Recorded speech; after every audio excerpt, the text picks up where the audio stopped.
Hey everyone, it's Ginger here with PetServices.Pro, a show for you and your pets.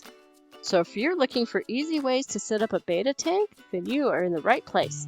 I'm about to reveal to you what you need to set up a nice Betta tank that is both functional and pretty, without spending a lot of money or time.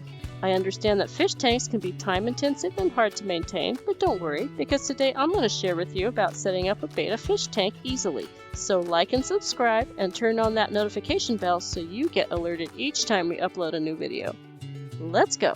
Betta fish come in many colors and are a very beautiful fish. Plus they are small, so they're perfect in a small tank in small places, like for an apartment dweller or for those who don't want the responsibility of having a big tank. A small Betta tank is perfect for you. These are charming little fish with their own personalities. It's interesting to think of a fish having a personality, but they do. They are territorial, so you don't want two males together, but you can keep a male and a female together.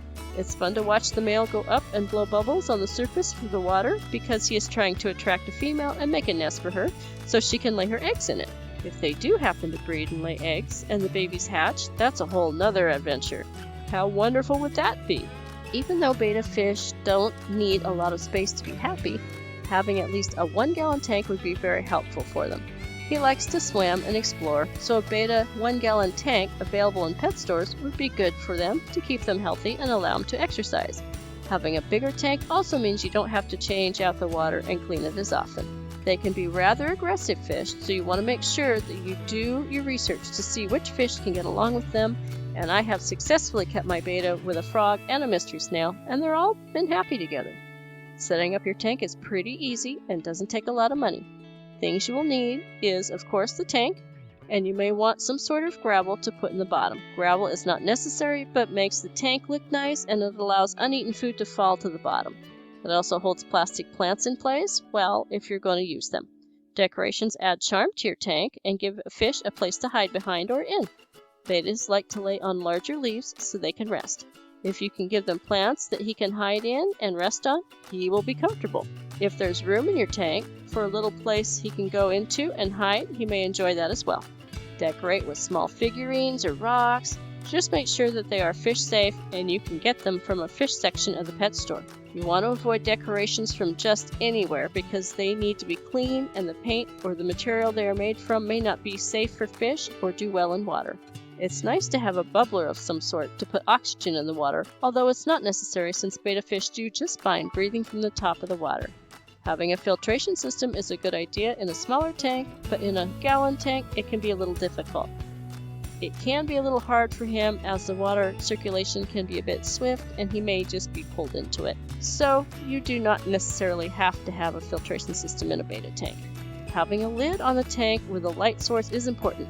Bettas have been known to jump out of the tank, so you want to have a tight-fitting lid with a light because having a light will help live plants and the fish need light during the day. Turn off the light at night. Live plants are nice to have in the tank. They are pretty to look at, provide oxygen for the water, and absorb harmful chemicals that accumulate in the water over time. But unless you want to have a bunch of junk snails in your tank that will overtake it in a short period of time, get plants that are snail-free. The package they come in usually says it on the label. You'll want to make sure to use clean, not chlorinated water. This is very important. You can get dechlorinated drops that you put in the water to remove the chlorine, so if you live in a chlorinated city water area, you'll have a way to remove the chlorine. Another good way to remove the chlorine is to fill up a water jug and let it sit on the counter overnight to allow the chlorine to evaporate, and then you can use it for your fish. pH needs to be comfortable for the fish. pH is how acid or alkaline the water is.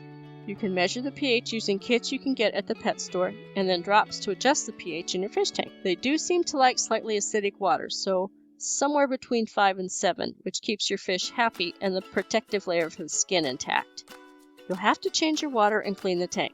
I clean mine about every 2 weeks, more often if I see it's getting cloudy. Cleaning your tank is easy. Save the little cup your fish came in or put them in a regular cup with some of the water from the tank. Same with the other members of the tank if you have them. Pour off the water from the tank. I use it to water my plants. It's great fertilizer. Dump the gravel into a large clean bowl and pour some non-chlorinated water on it and sprinkle with non-iodized salt. Mix the salt in and let it sit while you clean the tank. Sprinkle some non-iodized salt on the sides of the tank and gently rub to remove the algae that is stuck there. Now stir the gravel. I use my hands to remove dirt and pour off the water and rinse well. Clean the plastic plants, rocks, and figurines with the salt too, and then rinse. Put the tank back together, add clean, room temperature water, and float the fish in the tank in their plastic cup for a few minutes to acclimate them. If you have a bigger tank, such as a 5 gallons or more, you don't have to clean the tank so often, but I do recommend changing out the water every week by maybe a third of the water and then putting in fresh new water, since this will help keep the water chemistry good and will help keep nitrates and other harmful chemicals from building up in the tank. Feeding your betta is easy. I use frozen food from the fish store, which is easily available. Freeze-dried tubifex worms or bloodworms also are available at the fish store. And since bettas are insectivores, I also feed them live fruit flies every other day. You can get wingless fruit flies at the pet store. You do not have to feed them fruit flies if that is something that makes you queasy, but it's good for the fish. Flies struggle on the top of the water, which attracts the fish and engulfs them right down. I do not recommend flake food for your fish because they have fillers in them that the fish don't need. Don't overfeed your fish. Yes, they can gain weight, so do your research, find out what your fish requirements needs are. So what about keeping other creatures in your tank? I have successfully kept a mystery snail and an African frog in the tank all together. Sometimes the fish will go after the snail, but not all the time, especially if the snail is a little bit bigger and there's enough space in the tank. He'll leave the snail alone. All three of these animals have jobs. The fish eats the fish food in the tank, but some of the food drops to the bottom, and the frog eats the uneaten food at the bottom of the tank. The snail controls algae on the tank sides. Snails' diet should be supplemented because there won't be enough algae on the sides of the tank to sustain it, so they will also need things like lettuce, green beans, and other vegetables and spirulina algae. So there you have it. If you're interested in discovering more about caring for your fish, then be sure to check out the videos at the first link in the description. Again, subscribe, turn on notifications so you don't miss more videos helping you care for your pets and more, and I will see you in the next video.